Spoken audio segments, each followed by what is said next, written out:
আল্লাহর কসম করে বলছি ভাইজান, আমাদের কিতাবে যে নবীর কথা এসেছে, মদিনায় যিনি এসেছেন সেই নবী, অন্য কেউ না। বলেন সুবহানাল্লাহ, অন্য কেউ না। তার উত্তরে আমার চাচাজি আমার আব্বাজিকে আবার জিজ্ঞাসা করছেন, ভাইজান তাহলে ওনার উপরে ঈমান আনি, উনি তো সত্য নবী, ওনার ব্যাপারে আমরা যা পড়েছি তো তাই উনি। তার উত্তরে আমার আব্বা বললেন, কাল্লা আদাওয়াতুহু মা হাইনা, যতদিন আমরা বাঁচব ওনার বিরোধিতা করে যাব। আমরা আমাদের সন্তানদের অন্তরের মধ্যে ওনার বিরুদ্ধে বিদ্বেষ হিংসা ঢুকিয়ে দেব, তারা তাদের সন্তানদেরকে ঢোকাবে। এইরকম ভাবে যতদিন ইসলাম আছে, মুহাম্মদ রাসূলুল্লাহর ফলোয়ার্সরা আছে, আমরা শান্তিতে বসবো না, ওদেরকে শেষ করব। ছোট্ট জাতি, তাদের চক্রান্ত, তাদের ষড়যন্ত্র, তাদের সার্বিক প্রচেষ্টা আমরা কল্পনা করতে পারবো না। আল্লাহর মেহবুবকে তো আমি বলছি, তার জীবনে 3 বার হত্যা করার চেষ্টা করেছে। আপনারা শুনেছেন, খাইবারের যুদ্ধের মধ্যে হুজুরকে একজন মহিলা, ইহুদি মহিলা দাওয়াত করেছে, ছাগলের গোশত রান্না করেছে, তার মধ্যে বিষ মাখিয়ে দিয়েছে। হুজুর আর সাহাবাদেরকে ও দাওয়াত করেছে, সাহাবাদের মধ্যে কয়েকজন খেয়ে ফেলেছেন, হুজুর একটা লোকমা নিয়েছেন, নিয়ে বলছে লা তাকুলু ইন্না হাযাল লুহুম ইন্না হাযিল লুহুম মাসমুমা, খেও না, এই গোশতের মধ্যে বিষ দেওয়া আছে।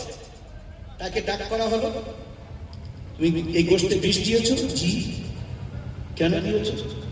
আপনি যদি সত্যিকারের নবী হন তাহলে আপনি জানতে পারবেন, আল্লাহ জানিয়ে দেবে, আর মিথ্যাবাদী হলে আপনার থেকে আমরা পরিত্রাণ পাবো, তাই আপনাকে আমি এই গোশতে বিষ দিয়ে আপনাকে দাওয়াত করেছি। হুজুরে করিম সাল্লাল্লাহু আলাইহি ওয়াসাল্লাম ইন্তেকালের সময় আমাদের আম্মাজি হযরত আয়েশা সিদ্দিকা আল হুমায়রা রাদিয়াল্লাহু তাআলা আনহাকে বলছেন, হুজুরের মাথা মুবারক হযরত আয়েশার কোলে রাখা আছে। হুজুর বলছেন, আয়েশা আমার যেন মনে হচ্ছে যে আমার এই রগ, আমার এই ঘাড়ের শিরা কেটে কেটে যাচ্ছে, সেই বিষের প্রতিক্রিয়া এখন আমার উপরে এমন হচ্ছে। তো হুজুরের উপরে একবার এই আক্রমণ, দ্বিতীয় আক্রমণ। মদিনাতে যারা ইহুদিরা ছিল, মুসলমানদের আপোষে সন্ধি হয়েছিল যে আমাদের প্রয়োজন পড়লে আপনাদের সাহায্য, আপনারা সাহায্য করবেন, আপনাদের প্রয়োজন পড়লে আমরা সাহায্য করব। আমি সেই ইতিহাসে ঢুকছি না, বাস এতটুকু, মুসলমানদের প্রয়োজন পড়েছে, হুজুর গিয়েছেন ইহুদিদের কাছে যে আমাদের সন্ধি অনুযায়ী আমাদের পয়সার প্রয়োজন, আপনারা সাহায্য করুন। ইহুদিরা বলছে বেশ করব, আপনি এখানে বসেন, সঙ্গে আবু বকর আর ওমর আছেন। খানিক পরে হুজুর কাউকে কিছু না বলে ওখান থেকে উঠে চলে এসেছেন। আবু বকর ওমর এদিক ওদিক দেখছেন, হুজুর গেলেন কোথায়, খুঁজে পাচ্ছেন না। অনেকক্ষণ যখন হুজুর আসছেন, আবু বকর ওমর ওখান থেকে উঠে চলে এসেছেন, সোজা মদিনাতে এসে দেখছেন হুজুর মদিনার মসজিদে। ইয়া রাসূলুল্লাহ কুননা নুফাত্তিশুকা, আমরা তো আপনাকে খুঁজছি, আপনি ওখান থেকে চলে এসেছেন, ইয়া রাসূলুল্লাহ আমরা পেরেশান হয়ে গেছি। হুজুর উত্তরে বলছেন, দেখো ওরা আমাকে ওই জায়গায় বসিয়ে উপর থেকে বড় পাথর ফেলে আমাকে হত্যা করার ষড়যন্ত্র করছিল, আল্লাহ পাক আমাকে জানিয়ে দিয়েছেন, তাই আমি ওখান থেকে উঠে চলে এসেছি। 2, 3 নম্বর, হুজুরকে এমন ভাবে কষ্ট দেওয়া হতো যে হুজুরের উপরে জাদু করা হয়েছিল, ভিতর থেকে বেঁধে রাখা হয়েছিল। হুজুর চলছেন, বলছে আমার খুব কষ্ট, খানা খেয়েছেন ভুলে গেছেন, দিনই সমস্ত কাজ ঠিক করছেন, দুনিয়াবি কাজ ভুলে যাচ্ছেন। একদিন হুজুর ঘুমাচ্ছেন, পায়ের কাছে একজন, মাথার কাছে একজন, পায়ের কাছে লোক, মাথার কাছে লোককে জিজ্ঞাসা করছেন, আর কি হয়েছে গো? বলে ইন্নাহু মাসহুর, এনার উপরে জাদু করা হয়েছে। কে জাদু করেছে? বলে লাবিদ বিন আসম, একজন ইহুদি মুনাফিক জাদু করেছে। কিসে জাদু করেছে? না একটা চুলের মধ্যে 11টা গিরো দিয়ে, ঠিক এইরকম চিরুনির মধ্যে, হাড়ের মধ্যে, কোথায় আছে সেগুলো, আর খেজুরের গাছের পাতার মধ্যে আর ফলের মধ্যে কোথায় আছে সেগুলো। বলছে একটা কুয়া আছে, তার নাম হলো জারাওয়ান। সব স্বপ্নের মধ্যে একে অপরকে বলছে, জারাওয়ান বলে একটা কুয়া আছে, যার মধ্যে আছে। বলে তাহলে জাদু কাটবে কিভাবে? একজন অপরকে বলছে, উনি যদি সূরা নাস আর সূরা ফালাক পড়েন তাহলে দুটো মিলিয়ে 11টা আয়াত হয়, একটা করে আয়াত পড়বেন তো একটা করে গিরো খুলে যাবে, উনি সুস্থ হয়ে যাবেন। আল্লাহর মাহবুব সাল্লাল্লাহু আলাইহি ওয়াসাল্লাম সকালবেলা উঠলেন, যখন ঘুম ভেঙে গেল সাহাবাদেরকে বললেন চলো তো জারওয়ান বলে যে কুয়াটা সেখানে দেখি। কোন বর্ণনা এসছে হুজুর নিজে গিয়েছেন, কোন বর্ণনা এসছে সাহাবাদেরকে পাঠিয়েছেন। গিয়ে দেখছেন যে সেই কুয়ার পানির রংটা পুরো রক্তর মতো, আর তার মধ্যে ওইগুলো রাখা আছে। সেইগুলো সামনে রেখে হুজুর পড়লেন, ওই চুলটাকে সামনে রেখে কুল আউযু বিরাব্বিল ফালাক, একটা গিরো খুলে গেছে। মিন শাররি মা খালাক, আর একটা গিরো খুলে গেছে। এইভাবে দুটো সূরা পড়লেন, গিরোগুলো খুলে গেল। হুজুর বলছেন যে আমাকে কেউ ভিতর থেকে বেঁধে রেখেছিল, এখন আমি বন্ধন মুক্ত হয়েছি, আল্লাহর ফজল করমে আমি এখন সুস্থ হয়ে গেছি। হুজুরের উপরে জাদু পর্যন্ত করেছিল ওই বদবখতরা। এই সেই জায়গা, আমি সেই জায়গায় যাচ্ছি বলছিলাম, আবার সেই জায়গায় যাচ্ছি। একটা মসজিদ আছে, আল্লাহ কেউ আছেন কিনা সাবজেক্টটা মনে রাখবেন। একটা মসজিদ আছে, যে মসজিদটাকে এই মালাওয়ানরা ঘিরে রেখেছে, ইহুদিদের কথা এসেছে বলে যায়। আজও পর্যন্ত আমাদের বাড়ির ভিতরে ভিতরে ইহুদিরা ঢুকে আছে। কিরকম ইহুদিরা ঢুকে আছে? এই যে আমরা হেলফোন বলি, সেলফোন, যেটাকে আমরা মোবাইল বলি, মাফ করবেন, এটার দ্বারাই আমরা আমাদের সমাজের 12টা বাজিয়ে দিচ্ছি। সমাজ যাক, আমি নিজের সন্তানকে 12টা বাজাচ্ছি, সন্তানের 12টা বাজিয়ে দিচ্ছি নিজে হাতে। কচি কচি বাচ্চাদের হাতে মোবাইল দিচ্ছি, কিসের জন্য? বলেন না ও কার্টুন দেখবে।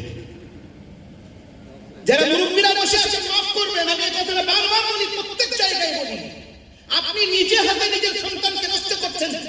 পরে গিয়ে পীর সাহেবকে বলছেন, হুজুরকে বলছেন, ইমাম সাহেবকে বলছেন, মুবাল্লিগ সাহেবকে বলছেন, দোয়া করে দেন আমার বাচ্চা যেন ঠিক চলে। ঠিক চলছে না, আপনি 12টা বাজিয়েছেন, এখন ঠিক কি করে চলবে? যখন তাকে তৈরি করার দরকার ছিল তখন 12টা বাজিয়েছেন। যারা বসে আছেন মুরব্বীরা, বয়স্করা, তারা জানেন অধিকাংশের এমন হবে যে তারা ভাই বোন মিলে 8জন 10জন করেছিলেন। 8জন 10জন ভাই বোন, আরো বেশি ছিলেন এক এক সময়। একটা মা আব্বা মিলে ওই 10টা বাচ্চাকে মানুষ করেছেন, আবার দুবেলা রান্না করে খাইয়েছেন। মেহমান আসলে দুবেলা রান্না হবে, ও গরম ভাত দিতে হবে, ওই দুপুর বেলা ভাত মেহমানকে রাত্রে দেওয়া যাবে না। যারা মুরব্বীরা বসে আছেন তারা ভালো জানবেন, আমরা ছোটবেলা দেখেছি কালকে কাছে জি সকালবেলা রান্না হয়েছে, আবার বিকেল বেলা মাগরিবের পর থেকে বা আসরের পর থেকে ওই চুলে আবার ধরা শুরু হবে। এই বাড়িতে মেহমান এসছে, বা বাচ্চাদেরকে একবারে তাজা গরম তরকারি আর ভাত রান্না করে খাওয়াতে হবে, বাসি ভাত খাওয়ানো যাবে না। ওই মা আবার ধান ভানবে, ধান সিদ্ধ করবে, করে সেই ধান আবার সেটাকে চাল করে বাড়িতে রান্না হবে। আবার শিল নোড়ার উপরে প্রত্যেক দিন হলদি ঝাল যা যা সব পাবে তাজা তাজা, তাই পেটে বাচ্চাদের জন্য, নিজের স্বামীর জন্য, বাড়ির ফ্যামিলির জন্য, প্রত্যেকের জন্য তরকারি রান্না করবে। তার সঙ্গে তারা 10টা বাচ্চা মানুষ করেছে। কি করে করেছে তারা? আর আমাদের বোনেরা বা আমরা বলি মনি কচি ভাত খায় না, তাই ওর সামনে কার্টুন দিই, ও কার্টুনের মধ্যে লুকিয়ে থাকে, ডুবে থাকে, তার গালে ভাত দিই। লজ্জা করার দরকার, মাফ করবেন। কি করছি আমরা আমাদের সমাজ থেকে, কোন জায়গায় নিয়ে যাচ্ছি? আপনি রিসার্চ করে দেখুন, বর্তমান রিসার্চ এসেছে, যদি বিলো 5 বছরের নিচে কোনো বাচ্চাকে যদি মোবাইল দেওয়া হয়, সেটা যা দেখবে সে জীবনে তার ব্রেন থেকে আপনি ডিলিট করতে পারবেন না, সারা জীবনের জন্য তার অন্তরে বসবে। ওই জন্য আপনারা দেখেছেন যে বাচ্চারা কার্টুন দেখে অনেক সময় কার্টুনের নকল করে, অধিকাংশ দেখবেন নকল করে। আরেকটা পার্থক্য বলে দিচ্ছি, আপনি আপনার একটা বাচ্চাকে বিনা কার্টুনে বিনা মোবাইলে মানুষ করেছেন, আর একটা বাচ্চাকে আপনি ভুলবশত মোবাইল দিয়ে ফেলেছেন, সে মোবাইল দেখে দেখে মানুষ হয়েছে। মিলিয়ে দেখবেন, আপনি ডাকলেন যে বাচ্চা বিনা মোবাইলে কচি, হ্যাঁ আব্বা, হ্যাঁ আম্মা, আর যে বাচ্চাটা কার্টুনে মানুষ হয়েছে তাকে বলবেন কচি। কচি 2বার 3বার 4বার, এই কচি তাহলে কি হয়েছে? তোকে আমি কতক্ষণ ধরে ডাকছি, আমি শুনতে পাইনি, তুমি কখন দেখেছো? ব্যাপারটা বুঝতে পারছেন? কনসেন্ট্রেশনের কতটা পার্থক্য হয়। ও নিজেকে ডুবিয়ে দিয়েছে ওইদিকে, ওর আর এদিকে খেয়াল নেই, তার 12টা আমি নিজে হাতে বাজাচ্ছি। যদি আমার কথাটা মিলিয়ে দেখবেন, যদি ভবিষ্যৎ আমরা ভালো করতে চাই, আমাদের বাচ্চাদের এটা খেয়াল রাখি। যে কথাটা বলছিলাম, সেই ইহুদিরা আমাদের বাড়ির ভিতরে ঢুকে আগে বুজুর্গদেরকে আমরা নিজে চোখে দেখেছি, আপনারা দেখেছেন। আপনি দাওয়াত করবেন কোন বুজুর্গ, কোন আল্লাহর ওলিকে, কোন আল্লাহ ওয়ালাকে, যে হুজুর আমার বাড়িতে দয়া করে আপনি একবেলার একটু দাওয়াত নেন, আপনার খিদমত করতে চাই, আমার বাড়িতে রান্না করে আপনাকে খাওয়াতে চাই। ওই বুজুর্গ উত্তরে কি বলবেন? বাবা তোমার বাড়িতে টেলিভিশন আছে, আমি যাবো না বাবা, আগে টেলিভিশন সরাবো, আগে টিভি সরাবো। এখন কোন বুজুর্গকে যদি বলেন হুজুর আমার বাড়িতে দাওয়াত নেন, উনি বলবেন বাবা তোমার বাড়িতে টেলিভিশন আছে, যাবো না, সব হাসবে। কেন জানেন? এখন টেলিভিশনের প্রয়োজন নেই, পকেটের মধ্যে দুনিয়া আছে। গোনা এত সহজ করে দেওয়া হয়েছে, কামরার মধ্যে ওই বাচ্চা নিজের ছেলে নিজের মেয়ে ওই আপনার জীবন লাগিয়ে ছিটকিনি লাগিয়ে নিজে দেখছে, আপনি জানেন না কি সর্বনাশটা ওর জীবনেও করছে। এটা আমি মানা করছি না, আপনি আপনার বাচ্চাকে যাদের স্কুল কলেজে পড়তে হয় ল্যাপটপ দিতে হচ্ছে, কম্পিউটার দিতে হচ্ছে, তাকে কমান রুমে সবার সামনে সে মোবাইল চালাবে, সবার সামনে সে আপনার ল্যাপটপ চালাবে, যে হ্যাঁ ল্যাপটপ আমি তোমাকে দেবো, হ্যাঁ আমি কম্পিউটার দেবো, কিন্তু এই বারান্দায় এই ডাইনিং হলে এখানে থাকবে, তোমার মা আসবে, আমি আসবো, তোমার ভাই আসবে, সবাই দেখবে তুমি কি করছো। আলাদা আলাদা মোবাইল দেবো, এখানে চালাও, সামনে বসে থাকবে। এইভাবে আমি আপনি আমার আপনার সমাজকে আমরা নষ্ট করছি। আমি সেই জায়গায় যাচ্ছি ইহুদিরা কিভাবে কাজ করছে। একটা কথা সব জায়গায় বলি, আপনাদেরকে বলছি, কথাটা লাস্টের দিকে নিয়ে যে সাবজেক্টটা শুরু করেছিলাম বলতে বলতে লম্বা হয়ে গেছে। বলছিলাম যে ইহুদিরা কিভাবে কাজ করছে। গরমের সময় আমরা সফট ড্রিঙ্ক পান করি। কি?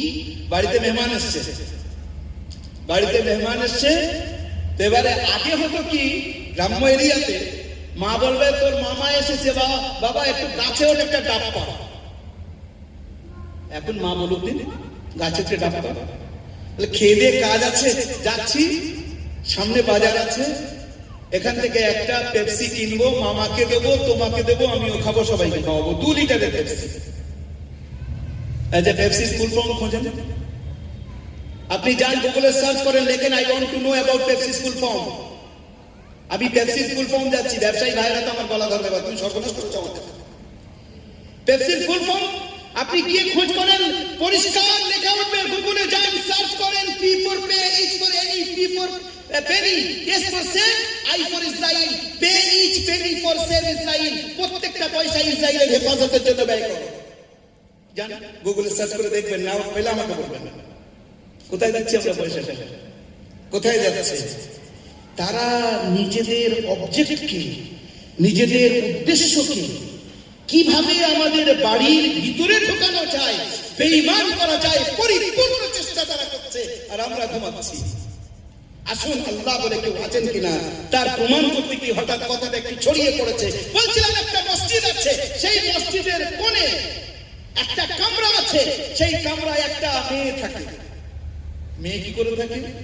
এই মেয়ের জন্মের আগে তার আম্মা মানত করেছিলেন, আল্লাহ তুমি যদি আমাকে সন্তান দাও তাহলে তোমার ঘরের খাদেম বানাবো, তোমার ঘরের খাদেম আমি বানাবো। কিন্তু মেয়ে হলো, ছেলে হয়নি।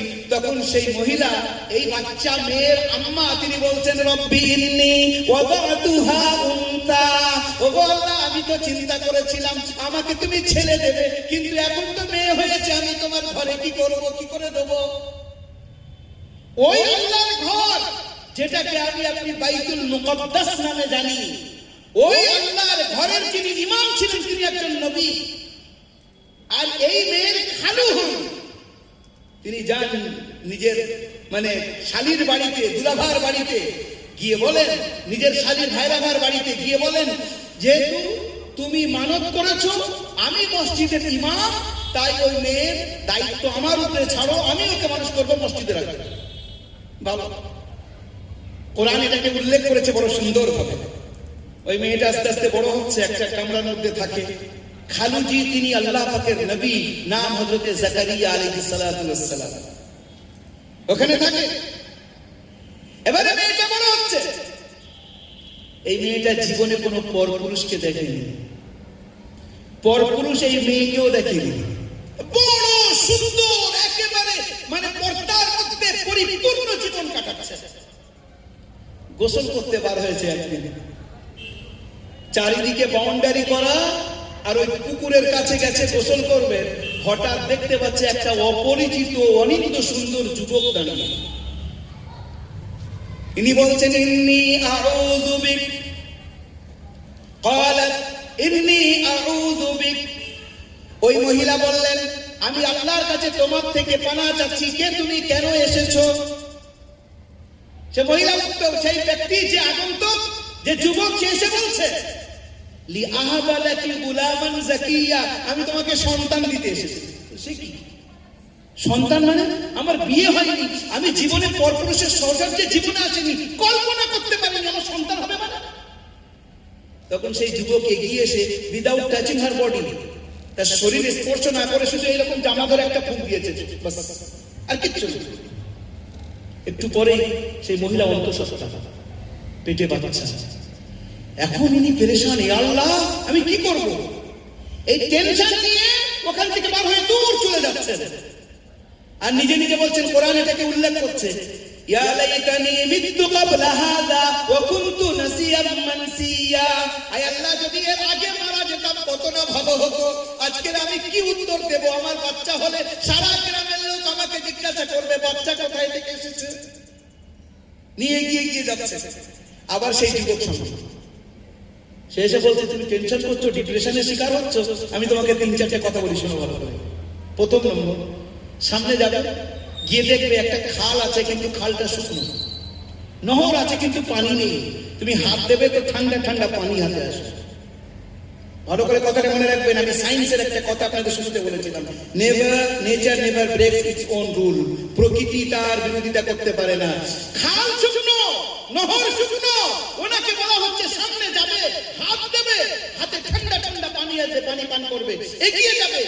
একটা খেজুর গাছ দেখবে, খেজুর গাছটা শুকিয়ে গেছে, ফল নেই। তুমি একটা ডাল ধরে নাড়া দেবে, তাজা তাজা ফল পড়বে। 2-3 নম্বর, তোমার বাচ্চা যে কোলে নিয়েছো, তোমার বাচ্চা হয়েছে, বাচ্চাকে দেখো চাঁদের মতো দেখতে। তুমি যাবে, গ্রামের লোকেরা তো জিজ্ঞাসা করবে, তোমার তো বিয়ে হয়নি, বাচ্চা কোথায় পেয়েছো? তুমি কোনো কথা বলবে না, ইশারা করবে। তুমি বলবে আজকে আমি রোজায় আছি, কথা না বলার রোজা। একটা রোজা হতো কথা না বলার রোজা। আমি রোজায় আছি, কথা বলবো না। যা জিজ্ঞাসা করার এই বাচ্চার কাছে জিজ্ঞাসা করো, আমার কোলে আছে এই বাচ্চা, এই বাচ্চাকে জিজ্ঞাসা করো। وهزي إليك بجذع النخلة تساقط عليك رطبا جنيا فكلي واشربي وقري عينا فإما ترين من البشر أحدا فقولي إني نذرت للرحمن صوما فلن أكلم اليوم إنسيا। قرآن কারীমের এই সূরার মধ্যে একদিক থেকে আল্লাহ পাক বলে যাচ্ছেন, খাও পান করো, খাও পান করো, অর্থাৎ খেজুর খাও, পানি পান করো। আর কোন বাচ্চা, কোন গ্রামের লোক যদি জিজ্ঞাসা করে, বলবে আমি রোজায় আছি, কথা বলবো না। বাচ্চাকে জিজ্ঞাসা করে, বাচ্চাটাকে কোলে নিয়ে এগিয়ে যাচ্ছে, সামনে দেখেন খেজুরের গাছ শুকনো, খেজুর পড়েছে, খেজুর খাচ্ছে। একবার জোরে বলুন সুবহানাল্লাহ। এখানে দেখেন সায়েন্স কি বলছে, যে গাছ মরে যায় তার থেকে ফল আসতেই পারে না। উত্তর দিক তারা যারা বলে nature never ব্রেকস its own rule, প্রকৃতির বিরোধিতা সম্ভব না, একটা মরা গাছে কি করে ফল আসবে? বিবেক, বুদ্ধি, লজিক বলছে যে খাল, যে নহর শুকনো, সেখানে পানি থাকতে পারে না। হাত দিচ্ছেন, ঠান্ডা ঠান্ডা পানি হাতে আসছে। তারা বলুন, যারা বলে প্রকৃতি সবকিছু, আল্লাহ বলতে কিছু নেই, এখানে পানিটা কি করে আসলো? এবার ওই বাচ্চাটাকে কোলে নিয়ে এগিয়ে যাচ্ছে, গ্রামের লোকেরা বলা শুরু করেছে, ইয়া উখতা হারুন মা কানা আবুকি ইমরাআ সাউইন ওয়া মা কানাত উম্মুকি বাগিয়া। এ হারুনের বোন, বাড়িতে যখন কেউ গর্হিত কাজ করে, চাই মেয়ে হোক চাই ছেলে হোক, গ্রামের লোকেরা কি বলে, তোর আব্বা কেমন, কত ভালো মানুষ, ওর মা কত ভালো মহিলা, তুই এমন কাজ করেছিস।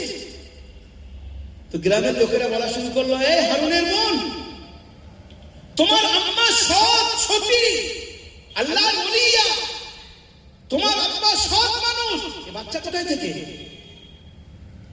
ফাআশারাত ইলাইহি, কোচি বাচ্চা থেকে ইঙ্গিত করে বলছে, বাচ্চাকে জিজ্ঞাসা করো, আমি কথা বলবো না, আমি রোজায় আছি।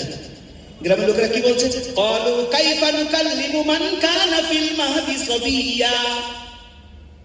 আরে যে বাচ্চা সবে জন্ম নিয়েছে, কোলে আছে, সে কথা কি করে বলতে পারে?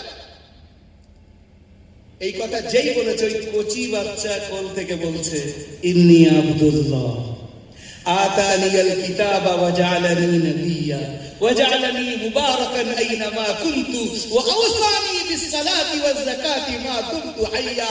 ওই কচি বাচ্চা মায়ের কোলে সবে জন্ম নিয়েছে, দুধ খাওয়া বাচ্চা বলছে আমি আল্লাহর বান্দা, আল্লাহ আমাকে নবী করে পাঠিয়েছেন। বলে সুবহানাল্লাহ। তারা তো আশ্চর্য, কচি বাচ্চা এমন কথা বলে, আল্লাহ আমাকে নবী করে পাঠিয়েছেন, আল্লাহ আমাকে কিতাব দিয়েছেন, আল্লাহ আমাকে বলেছেন আমি মায়ের কথা শুনবো। এ বাচ্চাকে আপনারা নাম একটু আগে আমি বলেছি, এনার নাম হযরতে সাইয়্যিদনা হযরত ঈসা আলাইহিস সালাতু ওয়াস সালাম। তাদেরকে জিজ্ঞাসা করেন যারা বলে যে আল্লাহ বলতে কিছু নেই, ডাজ গড এক্সিস্ট, আল্লাহ আছেন? বলে না, সব এমনি এমনি হয়েছে, সায়েন্স এটাকে মানে না, বিজ্ঞান মানে না। আমি বিজ্ঞানের একটা থিওরি দিয়ে শুধু আপনাদেরকে বললাম, ওরা উত্তর দিক। আর এই বিষয়ে যে মহিলার ব্যাপারে এই কথাটা এসছে, শুধু মুসলমানরা ঈমান রাখে না, এনার ব্যাপারে খ্রিস্ট জগতের সমস্ত খ্রিস্টানরা তারা মানে যে এই মহিলা তিনি সতী ছিলেন, তার বিয়ে হয়নি, তিনি জীবনে কুকর্মর কল্পনা করতে পারেননি। আল্লাহ পাকের খাস ওলিয়া বান্দি ছিলেন তিনি। মুসলমানরাও তার উপরে ঈমান রাখে, খ্রিস্টানরাও রাখে। তার নামে পুরো কোরআনে কারীমের মধ্যে একটা মহিলার নাম আছে, from beginning to ending only for one woman Allah subhanahu wa ta'ala had mentioned in the holy Quran। কোরআনের শুরু থেকে শেষ পর্যন্ত একটা মহিলার নাম আছে, তার নাম হলো হযরতে মারইয়াম আলাইহিস সালাম। অন্য মহিলার নাম নেই। তাও কেন বলেছেন আল্লাহ, কেন উল্লেখ করেছেন? আমাদের মা বোনেরা বলতে পারে আমাদের নাম নেই, হযরতে খাদিজার নাম নেই, হযরতে আয়েশার নাম নেই, ফাতেমার নাম নেই। নাম নেই, কথাটা ভালো করে শুনলেন, উল্লেখ আছে, নাম ধরা হয়নি। কোরআনে কোন সূরা পাবেন না সূরাতুর রিজাল, রিজাল মানে বেটা ছেলে, বেটা ছেলের নামে কোন সূরা নেই যে সূরাতুর রিজাল মানে বেটা ছেলেরা। কিন্তু আপনি পাবেন সূরাতুন নিসা, নিসা মানে মহিলারা, মহিলাদের নামে লম্বা সূরা অবতীর্ণ করেছেন, কিন্তু নাম উল্লেখ করেননি। কথাটা এসে গেছে তো বলে যাই, আজ বিভিন্ন জায়গায় বিয়ের মধ্যে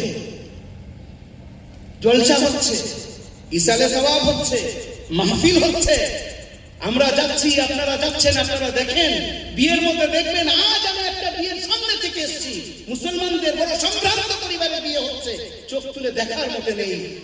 একজন যদি দু চারজন পাওয়া যায় তো পাওয়া যায়, কারোর মাথায় ওড়না বলতে দূরের কথা, যে মুসলমান নারী সে মুসলমান বাপের মেয়ে, তার কোন পরিচিতি সেখানে নেই, যে তার মধ্যে আর অন্যের মধ্যে পার্থক্য কি খুঁজে পাওয়া মুশকিল।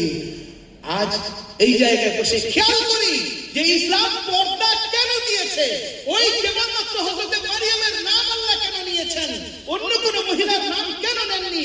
মারিয়ামের নাম নেওয়ার কথাটা পরে বলছি, পর্দার কথাটা এসে গেছে তো আপনাদেরকে বলে যাই।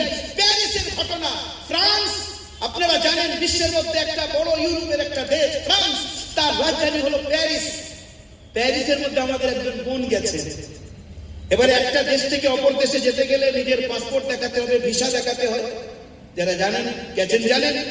এবারে পাসপোর্ট ভিসা দেখে ওরা আপনার চেহারার সঙ্গে মিল করবে, সামনে কম্পিউটার আছে, আপনার আঙুলের ছাপ নেবে যে সেম পার্সন না অন্য কেউ। এখন আমাদের এই বোন প্যারিসে যখন ওখানকার ইন্টারন্যাশনাল এয়ারপোর্টে যখন নেমেছে, যখন এন্ট্রি করছে, সেই সময় যে অফিসার ছিল আমাদের এই বোনকে বলছে প্লিজ ওপেন ইউর ফেস, আপনার চেহারা করেন, চেহারা ঢেকে আছেন কেন? আমাদের বোন উত্তরে বলছে I can't open my face in front of you, আমি আমার মুখ খুলবো না, because you are a man sent to me any women then I try my level best. আপনি কোন মহিলা অফিসারকে পাঠান, তারপরে আমি আমার চেহারা করবো, আপনার সামনে কেন করবো? কোথায়?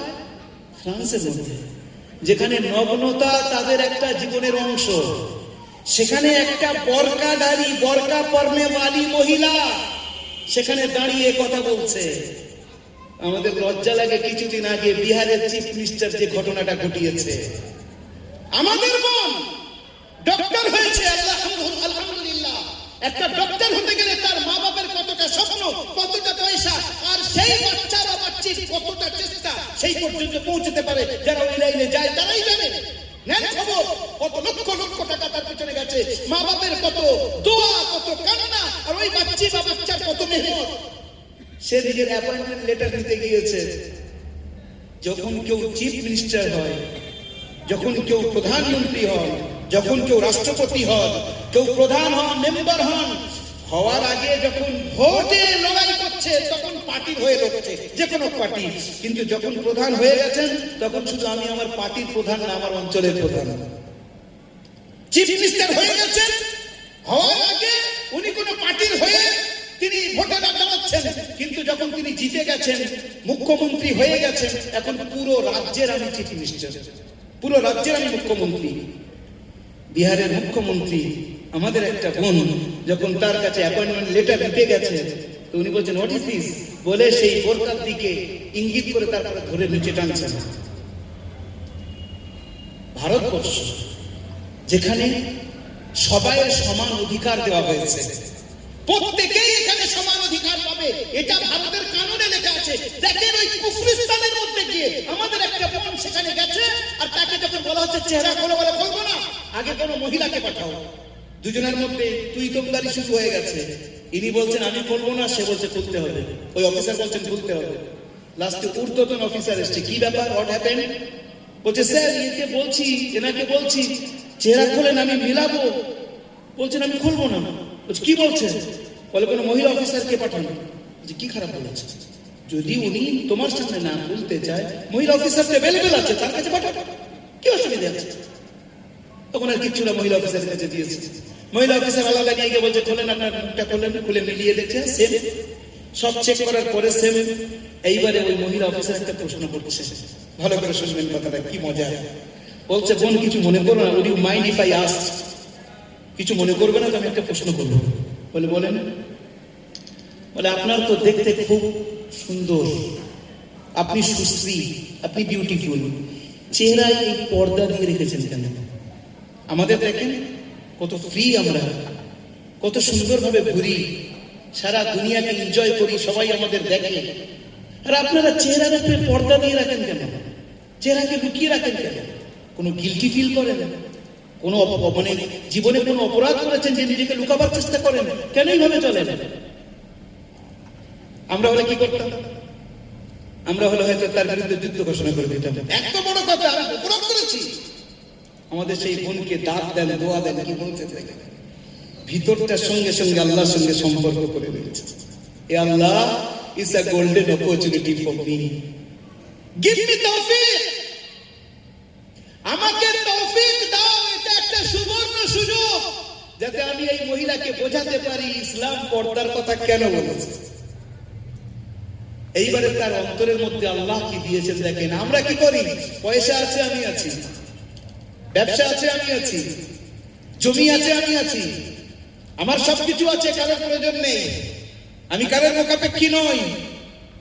যদি এই মানসিকতা আসে, আল্লাহর উপরে ভরসা সরে যাবে। আমাদের ওই বোন মনে মনে আল্লাহকে বলছেন আমাদের উচিত, আমার শরীর খারাপ, আমি নিয়ে যাচ্ছি কলকাতায়, আমি 2 রাকাত নামাজ পড়ে আল্লাহকে বলি মালিক আমার আব্বার শরীর খারাপ, ডক্টরের কোনো ক্ষমতা নেই, তুমি যদি তার শরীর ভালো করো তাহলে হবে। আল্লাহ আমি চেষ্টা করছি, বাকি সবকিছু তোমার হাতে। আমাদের এই বোন অন্তর থেকে আল্লাহকে ডেকেছে, আল্লাহ আমাকে বোঝানোর তৌফিক দাও, যেন আমি বোঝাতে পারি ইসলাম পর্দার যে পদ্ধতি দিয়েছে এটা কোনো খারাপ জিনিস না, বরং হেফাজতের পদ্ধতি, আমি যেন বোঝাতে পারি। যেমন চিন্তা আল্লাহ সঙ্গে সঙ্গে তার অন্তরের মধ্যে দিয়েছেন। আশ্চর্য ধরনের উত্তর কি জানেন? নিজের ব্যাগ ছিল, ব্যাগ থেকে একটা লজেন্স বার করেছে, লজেন্সটাকে বার করে ছিঁড়ে আর নিচে ফেলে দিয়েছে, দিয়ে বলছে হ্যাঁ প্লিজ এটাকে নেবেন। তো আমাকে যদি কেউ এরকম করে তো আমি তো রেগে যাবো, আপনিও রেগে যাবেন। বলে ভাই কি বলছো তুমি, একটা লজেন্স মাটিতে নিচেতে ফেলে দিয়ে আমাকে খেতে বলছো? সেই মহিলা বলছে what do you think about me, am I a mad in front of you? কি মনে করো আমি কি পাগল নাকি? তুমি একটা ছাই মানে লজেন্স নিচে ফেলে দিয়ে আমাকে বলছো। তখন আমাদের এই বোন বলছে আই এম সো সরি, দুঃখিত, বলে আর একটা লজেন্স বার করেছে প্যাক নিয়ে বলছে হ্যাভি প্লিজ, কিছু মনে করবেন না, এইটা নেন না। তখন সেই মহিলা অফিসার বলছে, সো নাইস অফ ইউ, খুব ভালো মেয়ে গো তুমি, আগে ভুল করছিলে। বলছে আমি ভুল করিনি, I have given answer you to you, আমি আপনাকে উত্তর দিয়েছি, আপনি বুঝতে পারেননি। সে কি উত্তর দিয়েছে? এবার ওর মাথা ঘুরছে, উত্তর কি দিয়েছো? ডিসক্লোজ, একটু খুলে বলো। বলছে শোনেন, একটা লজেন্স খুলে ফেলে দিয়েছি, আপনি নিলেন না, প্যাক্ট দিলাম, সসম্মানে গ্রহণ করলেন। ইসলামের মধ্যে নারীর সম্মান আল্লাহ এত দিয়েছেন, আল্লাহর মেহবুব বলছেন আদ দুনিয়া কুল্লুহা মাতা ওয়া খায়রু মাতাঈদ দুনিয়া আল মারআতু সালিহা। পৃথিবীতে আল্লাহর হাজার নিয়ামত আছে, কিন্তু সেই নিয়ামতগুলির মধ্যে থেকে আল্লাহ পাকের সুন্দর নিয়ামত, দ্য বেস্ট নিয়ামত, সেটা হলো সৎ নারী। যার কারণে সোনা রূপা মণি মুক্তা হীরা থেকে আরো সুন্দর হেফাজত করে ইসলাম মহিলাদেরকে থাকতে বলেছে। কিন্তু এর মতলব এটা না যে মহিলারা কখনো শিক্ষায় শিক্ষিতা হবে না। ইসলামের ইতিহাসে এমন এমন মহিলা এসেছে, আমি সেই তার মধ্যে ঢুকতে চাচ্ছি না, আশ্চর্য হবেন যেমন এমন মহিলা আল্লাহ পাক এই ইসলামের মধ্যে পাঠিয়েছেন, তাদের জ্ঞানের আগে, তাদের জ্ঞানের গভীরতার সামনে আচ্ছা আচ্ছা ব্যক্তি মাথা নত করেছে। আমি একজনের কথা না বললে না, হঠাৎ কথাটা এসে গেছে, একটু আলোচনা না করলে না, একজনের গাল দেওয়া হয় খুব। কি নাম তার? আলমগীর রহমতুল্লাহি আলাইহি। বাংলায় বলি আওরঙ্গজেব। হ্যাঁ, তার নিয়ে কথা বলছো? ভাই কে কি করেছে, ইতিহাস কি বলেছে, ঐতিহাসিকদের কি মত? খুলে দেখেন যে তখন যদি যুদ্ধ হয়ে থাকে, যুদ্ধের কারণ কোনো ধর্ম ছিল না, যুদ্ধের কারণ ছিল নিজের রাজত্ব বাড়ানো। পুরো ইতিহাস তুলে আমরা দেখি। ওই জন্য যারা গালি দিচ্ছে তারা কি উদ্দেশ্যে দিচ্ছে তারা বুঝুককে। আলমগীর রহমতুল্লাহ আলাইহির একটা মেয়ে ছিল, তার নাম ছিল জেবুন নিসা। ইরানের এখনো সরকারি ভাষা হলো ফার্সি, আর তখন ভারতের সরকারি ভাষা ফার্সি ছিল সেই যুগে। ইরানের একটা কবি একটা পদ্যের পংক্তি তৈরি করেছে, মানে একটা অংশ, দুটো অংশ তৈরি হয়নি। পদ্যটা কি? দুর্রে আবলাক কাসে কম দিদা মওজুদ। দূর, এটা ফার্সি শব্দ যেটা বললাম, পদ্যের একটা অংশ। দূর মানে হলো মতি, আবলাক মানে হলো সাদা কালো, চিতকোবরা। চিতকোবরা মতি কোন ব্যক্তি কি কোন সময় দেখেছে? মতি তো সাদা হয়, সাদা কালো হয় না। এইবারে ওই পদ্যটা ওই ইরানের কবি একটা অংশ তৈরি তো করলো, দ্বিতীয় অংশ তৈরি করতে পারছে না। যত বড় বড় কবি সবাইকে বলছে, বাদশার দরবারে গিয়ে বলছে, বাদশা জাহাপনা এই অংশটা আমার তৈরি হয়েছে, অন্য অংশ করতে পারছে না, কেউ কি পারবে? কোন কবি পারছে না। বলছে তখন ভারতে এসছে আলমগীর রহমতুল্লাহ আলাইহির দরবারে, বলছেন আপনার এখানে বড় বড় কবি আছে, আমি ইরান থেকে এসেছি, আমার কবিতার প্রথম অংশ তৈরি হয়েছে, দ্বিতীয় অংশ আমি তৈরি করতে পারছি না। বলে কি? বলে দুর্রে আবলাক কাসে কম দিদা মওজুদ। চিতকোবরা মতি অর্থাৎ কালো সাদা মতি কি কেউ কোনো সময় দেখেছে? সেই সময় আলমগীর রহমতুল্লাহ আলাইহির পাশে একজন মহিলা, ওনার দাসী দাঁড়িয়েছিল। সে এটা শুনে সোজা বাড়ির ভিতরে গেছে। আর তখন ওনার মেয়ে, আলমগীর রহমতুল্লাহ আলাইহির মেয়ে, তার নাম হলো জেবুন নিসা, চোখে সুরমা লাগাচ্ছে, আয়নার সামনে দাঁড়িয়ে সুরমা লাগাচ্ছে। সুরমা লাগাতে লাগাতে এদিকে দাসী গিয়ে বলছে, শাহজাদি শাহজাদি। বলে কি হয়েছে রে?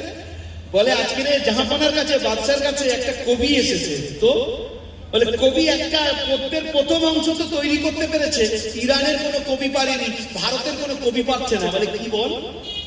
বলে দুর্রে আবলাক কাসে কম দিদা মওজুদ। তো ওই শাহজাদি নিজের চোখে সুরমা লাগাতে লাগাতে বলছে, মগর আশক বুতানে সুরমা আলুদ। মগর আশক বুতান, আশক মানে হলো চোখের পানি, সুরমা আলুদ মানে চোখের সেই পানি যেটা সুরমা মিশ্রিত, তার খানিকটা সাদা থাকে, খানিকটা কালো থাকে। এখন এই দাসী দৌড়েছে বাইরে গিয়ে বাদশার কানে কানে বলছে, জাহাপনা উত্তর হয়ে গেছে। কি বল? বলছে এই বলেছে শাহজাহান। বলে কবিকে বলো। সে কবি তো শুনে দাঁড়িয়ে গেছে, জাহাপনা আমি ইরানের সমস্ত কবিকে বলেছি কেউ পারেনি, এখানে বলেছি কেউ পারেনি, কোন সেই মহাকবি, আমি তার সঙ্গে কথা বলতে চাই, তার সঙ্গে আমার সাক্ষাৎ করালাম। আলমগীর রহমতুল্লাহ আলাইহি বলছেন যে আমাকে বড্ড কবিতা লেখার শখ না, যা। এবারে ভিতর থেকে উত্তর আসছে, मन आनम के मख्फी मनम चुबू ये गुल दर बरगे गुल, मन आनम के मख्फी मनम चुबू ये गुल दर बरगे गुल, हर के दीदन मेल दारद दर सुखने मुबी नदमुरा। উত্তর লিখছেন জেবুন্নিসা যে আমি তেমন যেমন ফুলের মধ্যে সুরভি তার খুশবু তার সুগন্ধ লুকিয়ে থাকে, আমি আমার লেখনির মধ্যে লুকিয়ে আছি। আমাকে দেখতে চাও, আমার লেখনিতে দেখো। আমি তোমার সামনে আসতে পারবো না, কারণ আমি পর্দার মধ্যে থাকা একজন মহিলা, একজন রমণী। আমি পর্দার মধ্যে থেকে এত বড় ডিগ্রি, এত সুন্দর শিক্ষায় শিক্ষিতা হয়েছি। পর্দা কখনো রমণীর মহিলাদের তাদের উন্নতির অন্তরায় হতেই পারে না। ইসলাম শিক্ষার দিক থেকে মহিলাদেরকে অনেক এগিয়ে দিয়েছে, কিন্তু তাদের সম্মান যাতে বাঁচে সেই পদ্ধতি ইসলাম শিখিয়েছে। আমি আবার সেই জায়গায় যাচ্ছি যেখান থেকে শুরু করেছিলাম। আল্লাহ বলে কেউ আছেন কিনা? সায়েন্সকে জিজ্ঞাসা করি, সায়েন্স উত্তর দিতে পারলো না এগুলো। হযরতে মারিয়াম আলাইহিস সালাতু ওয়াস সালামের নাম আল্লাহ কেন নিয়েছেন মনে আছে তো আপনাদের? কোরআনে কারীমে আল্লাহ পাক হযরতে মারিয়ামের নাম কেন নিয়েছেন? তার মূল কারণ হলো মারিয়ামের ছেলে আছে, স্বামী নেই। এই জন্য এক ধরনের লোক তারা বলছে মারিয়াম হলেন আল্লাহর বেটা। কোরআন সেটাকে উল্লেখ করেছে, ফাকালাতিল ইয়াহুদু উযাইরুন ইবনুল্লাহ ওয়াকালাতিন নাসারাল মাসীহ ইবনুল্লাহ। খ্রিস্টানরা বলে হযরত মসিহ হযরত ঈসা হলেন আল্লাহর বেটা।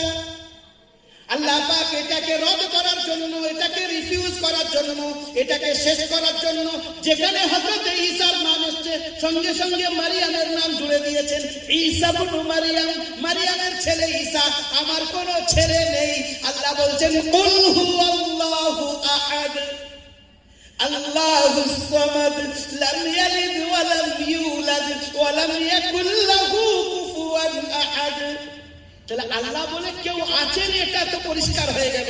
সায়েন্স যেটা বলছে, বিজ্ঞান যেটা বলছে, সব নিজে নিজে হয়েছে। এর একটা এন্ড আছে, শেষ আছে। নিজে নিজে কি করে হতে পারে? আগুন জ্বালিয়ে দেয়, ছুরি কেটে দেয়, পানি ডুবিয়ে দেয়। কই হযরত ইব্রাহিম আলাইহিস সালাম নিজের ছেলের গলায় ছুরি চালাচ্ছেন, বিসমিল্লাহ আল্লাহু আকবার, একটা লোম স্পর্শ করতে পারলো না তো ছুরি।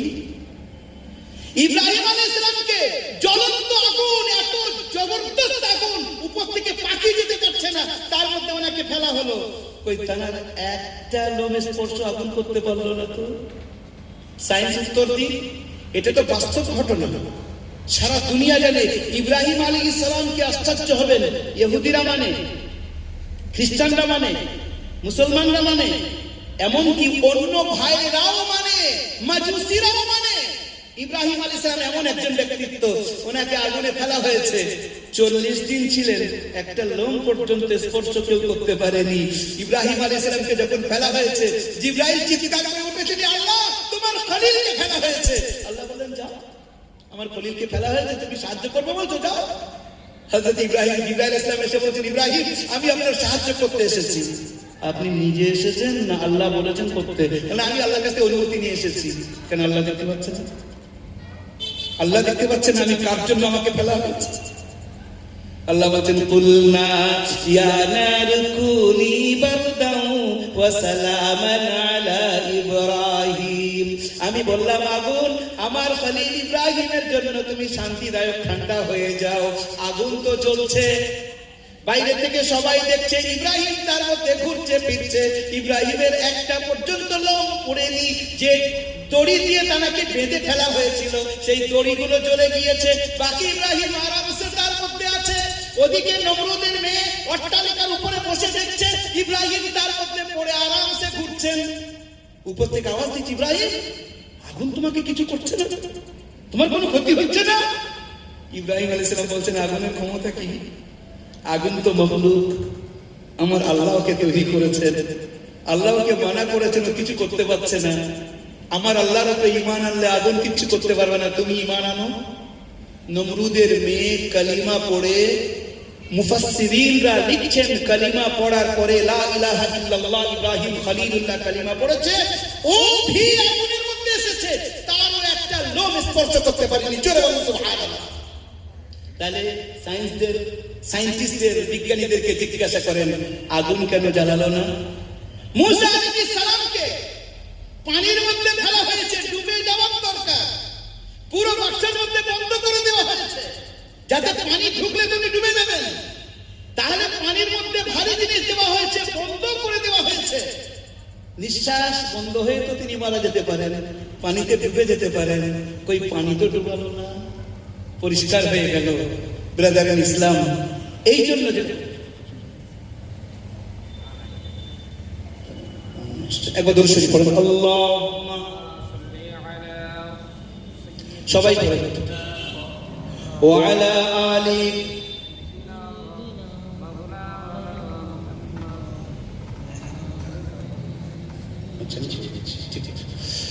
তো যাই হোক, আমার পরের প্রধান বক্তা আপনাদের, আমি তো প্রত্যেক সপ্তাহে আপনাদের কান খাই বসে বসে, হ্যাঁ প্রত্যেক সপ্তাহে আপনাদের মোটামুটি কান খেতেই থাকি। আপনারা পান নিয়ে আমাকে ধরে নিয়ে এসেছেন, বলে বেটা তুমি এসো আর আমাদের কানগুলো খাও বসে বসে। তা আমি তাই করি, প্রত্যেক সপ্তাহে আপনাদের সামনে আল্লাহ যতটুকু বলার চেষ্টা করি। আল্লাহ পাক আসেন, আমরা আমাদের সমাজকে তৈরি করি, আসেন নিজের জীবনকে বানাই।